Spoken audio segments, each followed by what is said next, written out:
அல்லாஹ் நாளைக்கு மஹ்ஷர்ல ஒரு அடியான் வருவான், அவனிடத்துல முழுவதுமாக பாவம் இருக்கும்.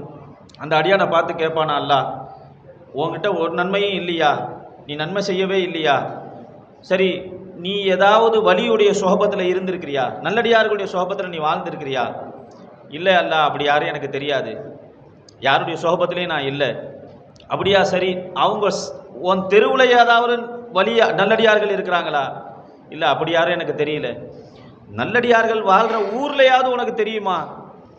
இல்லை, ஒரு ஊரில் நான் இருந்த இடத்துல ஒரு வழி இருந்தாங்கன்னு கேள்விப்பட்டிருக்கேன், நான் போய் பார்த்தது கூட கிடையாது.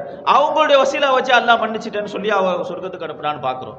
அதனால் அன்பர்களே, நமக்கெல்லாம் அல்லாஹ் செஞ்ச பாக்கியம், அல்லாஹ் நல்லடியார்களுடைய சோபத்தில் அவர்களை பார்த்து அவங்களுடைய காலடியில் அவங்களுடைய மாணவர்களாக வாழக்கூடிய பாக்கியத்தை அல்லாஹ் கொடுத்தான். நம்முடைய சந்ததிகளுக்கும் அல்லாஹ் தாலா நல்லடியார்களுடைய சுகபத்திலேயே வாழ்ந்து நல்லடியார்களுடைய சுகபத்திலேயே மரணிக்கக்கூடிய பாக்கியத்தை நம் அனைவருக்கும் தந்தல் புரிவானாக.